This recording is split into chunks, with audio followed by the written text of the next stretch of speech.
One of the interesting things about artistic style, especially when you're dealing with comic books, animation, concept art, illustration, etc., is how often we can tweak reality. We can create things with our artistic style that simply wouldn't be possible any other way. This is something that confused me though early on. I'd see people doing interesting things, vibrant cartoony styles, interesting sophisticated comic book styles, and I just wasn't sure, like, how are these people knowing how to break the rules? They're obviously doing things, and some of what they're doing seems like it follows artistic theory like rendering and anatomy and perspective, and at other times they're just breaking all of those rules and just not really making any sense, yet it works. How does that work? I think one of the really important aspects of style is form versus shape. It is a major building block of style and how we perceive the world as humans. And what I want to do in this video is a study session. I'm actually going to look at a whole bunch of art books, different artists who are employing these concepts, and we'll sort of look at how they're employing them and how their styles actually function when it comes to defining things with form, with light, or just with shape, with just kind of keeping all the lights on and just sort of showing us what is there. I think this is an interesting way to understand how style functions and how it might relate to your work. As usual for a Drawing Codex video, this is going to be neither fast-paced nor heavily edited. It's just you and me. We're going to check out some art books, talk about art theory and style, and also in this one, I want to touch on something else, which is often how the way that we're told to learn art can actually make it hard to sort of get your head around a lot of style and how people are actually using these concepts. So we'll look at, in the beginning, a couple of sort of seminal artistic anatomy tomes and kind of look at how all of these kind of things fit together. So hopefully that sounds interesting. Hopefully you'll join me. Let's jump in and get started.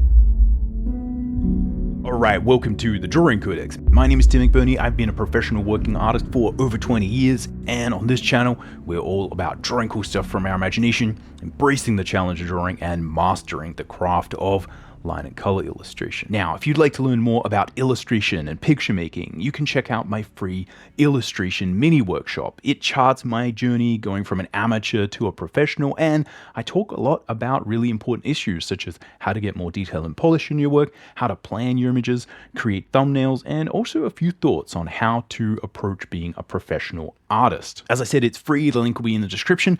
Go check it out if that's something you're interested in. All right, so we've got a huge variety of different art books and things that we can look at, from manga to bande dessinée, traditional Western comics, illustration, etc. But first one I want to talk about is, I think, something that's sort of interesting, which is that often when we sort of think about how do I get good as an artist, how does this actually work, we get sort of shifted to these types of books. You know, we got Bridgman's Complete Guide to Life Drawing. We got just a Bern Hogarth book here. And these often give us a really form-based view of how drawing works. And I think this is often one of the first ways that we sort of get a little bit tripped up when it comes to understanding different styles and form versus shape-based rendering. So we'll just check out these first, because I think this is a good sort of insight and thing that we can actually talk about as we sort of look at sort of different styles. So you want to draw, you ask people how to draw. Most people, even when they've got really stylized looks, are often going to say, hey, you know, learn your anatomy, learn how to do basic fundamental stuff. And often we get drawn to these types of books. Something like Bridgman's Complete Guide to Drawing from Life or Bern Hogarth. And it's interesting because they all talk about and show us these types of, you know, sort of images, right? They're all giving us very particular rendered forms, and they're really showing us form. That's the key insight. Often these books are saying, hey, you want to learn anatomy, you want to learn how to draw stuff. The first thing to understand is we're often drawing form. We're drawing the three-dimensional aspects of things, and when you start to draw and you're not very good, often the thing that sucks about your work is it doesn't look three-dimensional. So we're often trying to make things three-dimensional.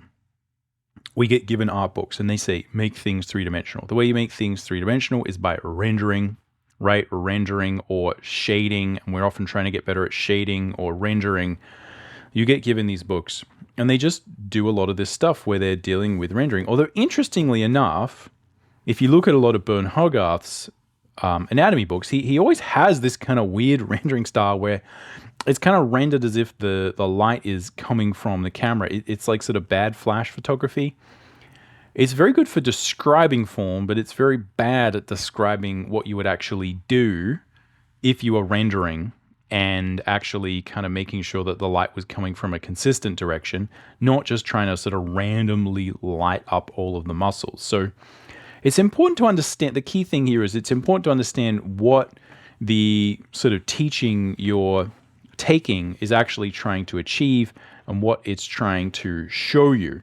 So often what these books are trying to do is describe the form almost in a way where you're not even really looking at the light. It's mostly a matter of trying to just show you how all these different forms sort of exist in 3 dimensions. Almost as if you're viewing it in 3 dimensions and you're kind of rotating it around. You're just trying to understand there's a lump here, there's a lump here, this lump is connected to this lump, etc. And often the thing is that that's frequently sort of separated from how you may actually want it to look in the end. So here we've got the art of Lord Leighton, and this is often what is, viewed as the end goal of that, which is that we can sort of render figures, we can render people, and we can make them look dimensional, we can make them look anatomically accurate, etc. Right? This is often the end game that this seems like it's trying to achieve, although often, as I was saying, the teaching methodology for how to do this is a little bit different to the actual application, because often they're trying to show you where all the muscles are, but when you render it, you don't always want to render all the muscles because sometimes they're in shadow, sometimes there's a lot of ambient light, whatever. And I think this brings up a key point that's worth looking at, which is that the way we as artists understand the world, right? I think this is really key, is the way you understand what you should be drawing is different to what you actually draw. So the thing that we draw, the actual look of it, is often different to the way that we would understand that form. So here you can see there's a wide variety of, sophistication in how a lot of these kind of forms are rendered, right? But the artist is going to understand a lot more than what they're showing you. They will understand a lot of the musculature underneath, a lot of the connection points, and they're kind of choosing what to include and not include in the end, just depending on sort of what they're trying to do. So I think that's like an important thing to sort of get your head around, and that's often what we're dealing with here. We get shown Bridgman, and Bridgman is excellent because he's sort of isolating and showing all those fundamental muscle groups, all the building blocks of what's going on. This is what you need, but it's not what you draw. It's not what you draw. It's often the thing that you understand that allows you to draw the thing that you want. Now, again, the obvious explanation for that is like, yes, this is what we understand and this is what we draw, but I think it goes further than that. Because sometimes you don't draw any of this stuff, you just understand all of this, and then you may simply draw the outline or a couple of lines. But still, it is, yes, important to understand all of this. It will help you, no matter how stylized and simple your art is. And I think this sort of interplay between the theory, the academic aspects of sort of learning and teaching art, and the actual practical applications are really, really critical. And I think as a beginner, this is one of the most important things to understand is just because you learn from Bridgman doesn't mean you can or you should draw like Bridgman. And probably no one would draw like Bridgman because these drawings are designed to describe the form and the structure and the functionality of what's going on underneath. So some really good examples of form-based rendering can come from the Hildebrandt brothers, and specifically Tim Hildebrandt in this book, where you can see a real dedication to understanding the three-dimensional form and how to paint things in a three-dimensional way. Really, really at a high level, working out where all of the lighting is coming from. And I think there's a lot of artists who do a really good job at this. And this is also one of the things that I would sort of look at early on and just sort of appreciate how good this was at really truly understanding the different lighting scenarios, the reflected light, ambient light, all of the different aspects that are really going to come into play. And you can see here from the very beginning, from the layout stage, there's just a great understanding of how that stuff is actually kind of put together. And again, the thing to understand, I guess, about this style of art is that it very much relies upon, and the main thing you sort of look at and notice is, in fact, the lighting within the scene. This is how we understand what's actually going on. It's not just about one object versus another. We truly understand everything through the light and the shadow shapes combining and giving us a key understanding of the form that is there. And again, this often does require a very, very good understanding of technical ability and of lighting and rendering. And also, frequently there's a lot of photographic reference that's used as part of this. So often, again, I feel like this is the sort of good drawing that we're often thinking that we should be doing, because it seems sort of the most similar to that kind of traditional artistic education. And I think, one of the things I really love about the Hildebrandt brothers and Tim Hildebrandt is just how they managed to combine really solid drawing, truly sort of interesting, fantastical scenarios and compositions, and kind of just get everything working together. It's sort of rare to see that level of all those things working together. Often when people focus so much on realism, they find it hard to create these feelings of fantasy and these feelings of drama and also these very sort of formalized compositions and different things. But again, this is a good example, I would say, of art that really exists based on form. And although obviously the shape design is really good and the technical ability and illustration is amazing on every level, fundamentally, this is just a great example of how form can create really, really amazing art. And you could contrast that somewhat with a book like this. So this is a French comic by Alain DOIDER, and again, probably butchering the pronunciation by that, Jerome K. Jerome. And this is, I would say, equally realistic, obviously not as fantastical, much more grounded, a mature story. This is essentially like sort of a detective story, very laid back though. And even though it seems like it has equally a real requirement to have realistic reference, we got a lot of cars, got a lot of backgrounds, characters are very consistent, potentially reference used for a huge variety of things, and very grounded story. But the presentation, again, the thing we see, the thing that you actually are presented with, is very flat. It's very cartoony in the way that it's presented in terms of form. And mostly what we're looking at is, again, different shapes. One shape on top of another, even though you've got characters in a car, outside a car. And sometimes the backgrounds and elements of it are a little bit rendered here and there where it kind of needs to be. In most cases, things are very, very flat. And there's a couple of situations in this story where things do get a little bit darker and there's a little bit of sort of shade. But yeah, this is a great example of where, in most cases, you can just create a very sort of mature, realistic story with a very cartoony look. Or, in terms of sort of the Hildebrandt, you can create very fantastical, right, much less sort of mature stories in many ways, often sort of real sort of crazy things happening with a very sort of realistic rendered look. And I think this is so important to understand because we often equate realism with a lot of form. And I think it's just important to understand that the things we draw as artists, our skill, our technique, are very different to the way that we present it. And you can have a requirement to have something very, very realistic, very laid back. But again, your sort of presentation and the way you actually sort of put that out to the world is much more to do with the style that you want to show and the way that that's going to affect the type of story that you want to tell. I also just think that the art in this book is just ridiculously good. So simple, so clean. Where there needs to be really sort of refined things that look like they're from the real world, there are. When stuff needs to be stylized, it's stylized. Again, just a really, really high level of craft and artistry. And probably the moral of the story here is that there's a lot of flexibility as long as you understand what you're trying to do and you choose to either show form or show shape or just figure out where it really fits within your style. What you'll notice with most of these things is people are often giving you pretty much one thing, but every now and then where they need to, they'll just kind of lean one way or another. And I think that just comes from confidence and an understanding that, you're not sort of trapped by your own skills or technique or whatever.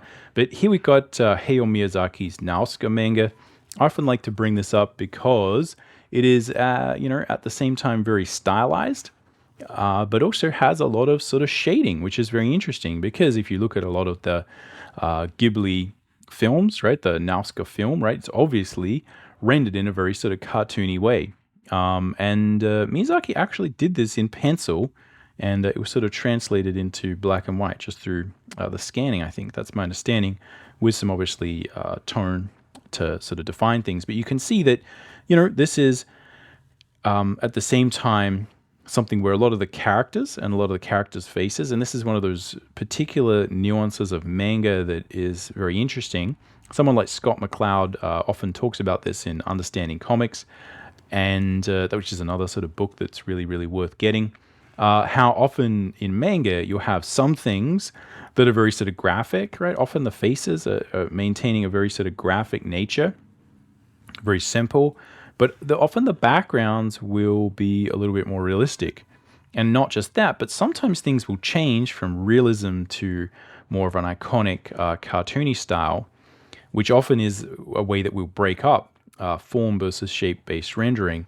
They'll just do that from panel to panel because the more sort of iconic something is, often the more relatable it is, versus the more something's rendered in a realistic way, the more we sort of view it as other than us, as sort of an object or a background or something. But you can see here, there's a really interesting mix of both, a lot of form. We've got cast shadow, we've got sort of rendering, ambient occlusion. We've got a lot of your classic sort of rendering things, right? Things that you would see from the sort of old masters, right? And that you would imagine seeing from, sort of traditional artistic things in your Bridgman, etc. You can see that Miyazaki has the ability to do all of that, even though, he's often also rendering in much more cartoony, stylized ways. But it's often mixed here and there with much more graphic shapes. But I would say, fundamentally, this is a real mix. And it does lean, the Nausicaa manga does lean towards more of a form-based rendering. Often, you do need to really sort of look at the light and the shadow. And there is a real element of how the light and the dark is a major aspect of how we sort of perceive these panels. The shading, the form, there's a real sort of rendered nature to this book, even though it sort of combines many, many really cartoony things. And again, I think this sort of talks to how if you have a consistency to the way things are presented, you can often get away with having really sort of interesting mixes, right? And a lot of this just comes down to confidence. It's obvious that Miyazaki could create very sort of cartoony manga faces, and a lot of Japanese artists just tend to do that by default because that's sort of the visual language they sort of grew up with. But, other things can be rendered realistically. Whatever's sort of fun, whatever works for the story you're telling, it does seem like the world is a major part of this, and being able to sort of describe it in this more realistic way makes it feel more... gives it more gravity, right? Gives it more sort of impact. And also, there are a lot of horror aspects to this manga. It is quite creepy at times, and I think having that sort of darker tone to it really helps it have that kind of really serious look. It's not necessarily all fun and games, and it's very, sort of dark at times. And I think this sort of rendering style helps it to be dark and maintain that sort of mix. So yeah, it's always interesting. Again, sometimes you think one thing is one way, but actually I think even though a lot of the faces are very sort of classic manga, iconic, shape-based, much of this is actually about form. It's actually about light and dark. It's also worth noticing, going back to this book, J.W. Waterhouse, that frequently, if you are painting everything, it doesn't necessarily mean that you have to have this kind of classic Italian chiaroscuro view. And a lot of artists did learn to paint very well and have very sort of detailed styles that are very effective. But the lighting is very sort of ambient, right? It's not necessarily about the light and the dark within the scene. It's more of a flat image. It's more about one thing versus another. You rarely sort of see a character kind of going from dark to light. You know, they're very sort of flat. It's almost like that sort of comic we saw where, you know, you have all these different elements. Yes, they're rendered. Yes, there's light in there, but there's a real sense of ambient light, you know, like it's an overcast day. And a lot of different sort of countries are like that. You know, they don't have those kind of harsh shadows. There's a lot of cloud cover. So artists tend to represent the world that way. But yeah, it's not a matter, as I said, a matter of realism equals form. And you can also have a lot of form in your paintings, but make the painting be a little bit more about shape, a little bit more about the sort of characters, and make things a bit flatter, even if you are sort of rendering everything, right? So again, important to understand the distinctions here and the way that people can, again, have one style and, you know, choose very sort of different ways of sort of representing it and turning it up, you know, a little bit more form, a little bit more shape, depending on what is required. But yeah, amazing stuff either way. Now, if you look at another manga, in this case, Akira by Otomo, Katsuhiro Otomo, this one actually is a little bit more about shape to my eyes. The ability here to render realistic stuff, I think is pretty high. It's obvious that Otomo had like really, really good rendering ability. But in most cases, most of these images are, you know, a little bit flatter, a little bit more, you know, sort of based on a graphic representation of the world. So you can see here, right? You know, even though the shadow is overlapping her hand is not in shadow. It's very graphic. It's very much a matter of the character is kind of rendered. Yes, we can see the form, but it's not really so much a matter of, you know, creating this very sort of dramatic look that, again, you may see in a lot of other manga. And again, it's also important to understand that if you go back to looking at the Nausicaa manga, the Nausicaa manga is much more of a cartoony style in terms of the way things are proportioned, but it actually had probably more of like a realistic rendering style to a lot of the way things were presented. Whereas this is a little bit more a matter of all the characters being very clear. You can see here, there's a good example where the character's meant to be in shadow, but instead of making it all dark, they've just kind of put a line there and just sort of dropped a bit of tone in. So very sort of interesting to see these things. Yeah, you probably won't see many examples of sort of epic sort of shadows, but it's also important to understand that, you know, that there is obviously shading, right? You know, here you can see every now and then there is a bit of sort of shading to show form. There's a little bit, but you're never really seeing dimensionality defined. And the thing that you perceive, I think, again, you let me know in the comments down below, I think the thing you perceive in most cases is just the shapes, it's the characters.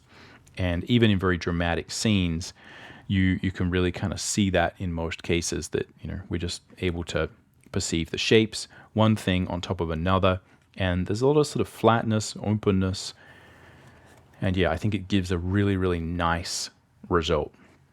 But yeah, it probably would have a different feel if it was more heavily rendered, right? Because this is also a very dark story. And I think this is just the most interesting aspect of this is how the way that things are presented really sort of affects the feeling of the product, the feeling of the overall story. And I think that's why, you know, Akira, the manga at least, and certainly the anime, you know, it has like a kind of high energy adventure feel. It's not as dark, you know, even though this is about, you know, the end of the world in many cases. If you sort of watch the Nausicaa anime or read the manga, it's a lot darker. It has like a depressing feel, you know, that sort of Akira doesn't, right? Akira has this sort of sense of hope almost, right? In many ways that is very interesting. So I think it's so important to understand how style and the artist style, the directorial style affects the feeling of the story. And just changing that, just presenting one story in a different style will drastically affect the overall sort of message. And just here, again, you can see, even though we're dealing with very dramatic things, it's still very shape-based, right? It's still very graphic. The way that that's being presented is less through this kind of horrific, like, oh, you can't really see what's going on. It's like you can clearly see what's going on, and that almost is a little bit more terrifying than if you couldn't. It's a bit of that sort of horror in the daytime vibe, right? Which is a particular way of sort of looking at the world. You can see everything in sort of perfectly lit, hyper detail. And there's something very sort of interesting about that whole idea. And sticking with comics, here we have the Nikopol trilogy by Enki Bilal. And this one's tricky to show because most of it is not safe for work, not safe for YouTube. But I'm going to have a go. And I think that the interesting thing is, and the reason I sort of bring this is because, this is a very sort of popular sort of BD. And the style that he has is very sort of unique, and it is a mix of sort of line and color and painted looks and realism and mixed media. There's some sort of photographic work in here. And I think the real key is just to look at how much you can kind of push realism and still get a realistic result while keeping some things flat. It's obvious that there's a good understanding of sort of anatomy and all of these kind of things, but you'll see that the way a lot of the faces are rendered, the way a lot of different elements are rendered, that there's a lot of liberties taken. So yes, it's rendered in a realistic, semi-realistic way, but there's also a sort of abstract nature to it that is form-based, but also, in many cases, just sort of dealing with what iconically looks good, different rendering, lighting scenarios, and different sort of elements. And the key is that often, if the style is interesting enough and it really matches what you're trying to do, it's possible to get away with a lot and create something that, people really, really enjoy. And I think this is where it's just important to understand that, again, yes, you would learn how to draw a lot of these things in a proper way, thinking about the form, but the way we present it can be much more abstract, can be much more based on style and feeling and mood, and that through doing that, you can create some really interesting looks and interesting ideas that just sort of wouldn't be possible any other way. And just lastly, we'll take a look at a couple of things that I normally sort of look at when it comes to style, because I think they are just good at explaining some stuff. Here we have Zorro by Alex Toth, and I often like to bring up Toth because he kind of mixes a bunch of really interesting stuff. And we've got this mix it's a little bit similar to what we saw with Miyazaki and Nausicaa. Completely different presentation, obviously, completely different style, but similar ideas. We have this iconic representation of the features. See if I can zoom up a bit and sort of see. So you can see, the eyes of they are based on the shadow patterns that you would achieve in many cases, although when we sort of zoom up and get closer, things do appear more realistic. But they're not really changing depending on where the light is coming from.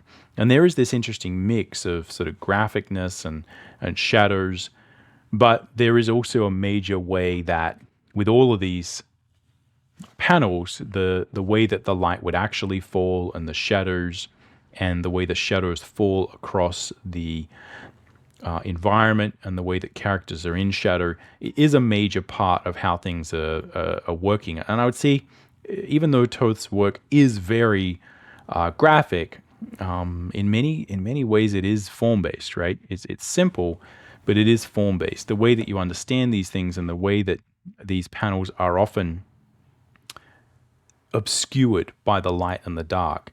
And like a film noir, you sort of have to look at and perceive what's going on based on the lighting scenario. And it can be a little bit confusing and a little bit challenging in the beginning to properly understand what's going on. I think that's a major part of sort of form-based rendering, is, how it sort of challenges us to really sort of figure out what's going on. And I think you can really sort of see that at work here. But again, it's possible to sort of mix very sort of cartoony looks with this and you can have fun. I think that's one of the keys here, is if you sort of really figure out how to do a lot of different things, you can mix it up and have this interesting combination of hyper style, quasi-realistic looking sort of shadowing, and also, again, this sort of feeling of graphic drawing, So I think often the goal is to rise above a lot of these limitations and be able to create a variety of sort of different styles and looks and effects, and sort of know when you can get away with one thing and when you can't. Lastly, we're going to check out something that I normally go to, which is Frank Frazetta, because I think he does a good job at multiple things at the same time.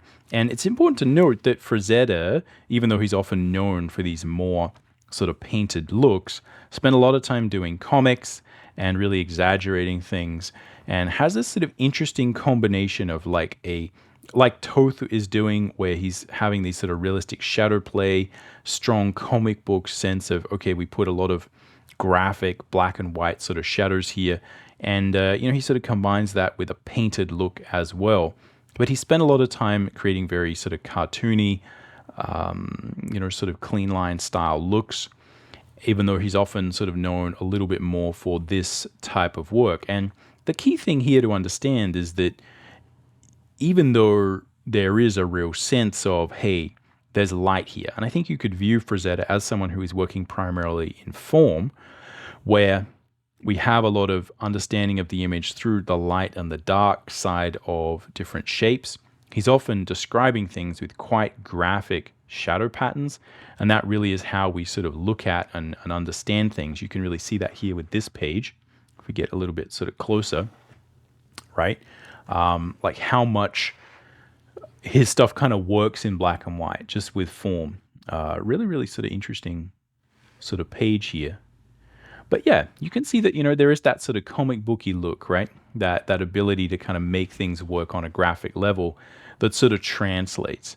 But fundamentally, I think you see a lot of this, where really the image is working on a form level. We're reading the form, we're understanding the form.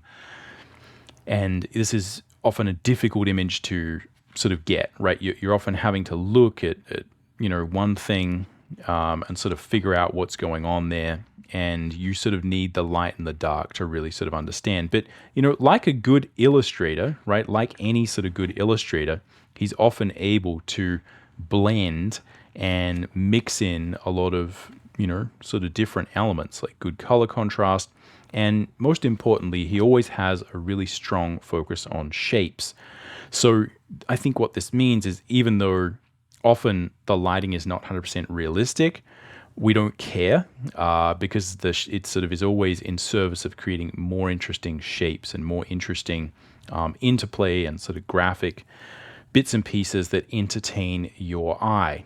So anyway, even though I think Frazetta's lighting is not always 100% accurate, there's a lot of liberties taken. Often most of the work here is very much about form and understanding the world through lighting. But the reason I bring up Frazetta is that it's also a really good example of how overall the shapes always work nicely, and that if you sort of combine good form with good shape, good composition, that's sort of really often what we're talking about. And that's what makes this work sort of rise above a lot of other stuff that you kind of might see where people are just sort of good at rendering things, right? And that frequently was the case. A lot of the people who tried to imitate Frazetta's style just didn't have the same ability to create very sort of graphic, impactful compositions. So anyway, just worth sort of thinking about how these sort of different things combine. But yeah, Frazetta definitely frequently really sort of defining things through light and dark patterns, light patterns, shadow patterns, how they interact. That is a big, major aspect of how we perceive the work.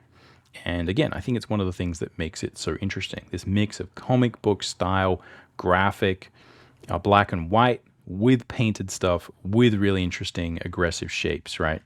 Often just makes it very, very interesting to look at. So hopefully that gives you a few things to think about in terms of how you might use form versus shape, or this feeling of perceiving the work through the light and dark interplay, or just kind of having the lights on, being able to see what's there.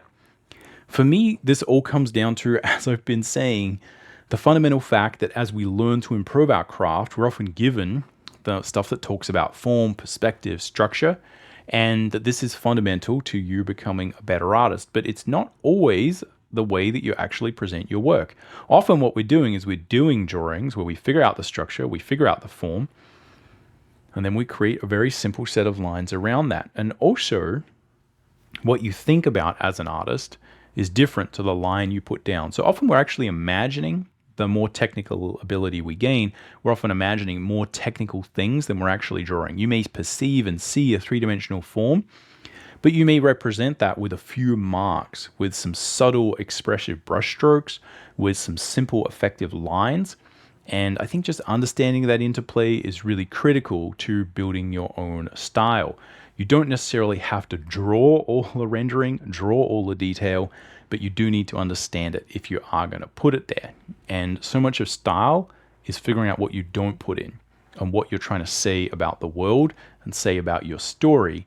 And it's critical also to look at how telling the same story with a different style or modifying the style will drastically change the way it feels. And that's so important to finding a good concept art sort of look for a film or for a project, and it's well worth putting a lot of time into. So anyway, let me know if you've got any thoughts or comments down below. Other than that, that's all we've got time for on this particular video. Hopefully this is interesting. Other than that, we'll catch you around. Happy drawing.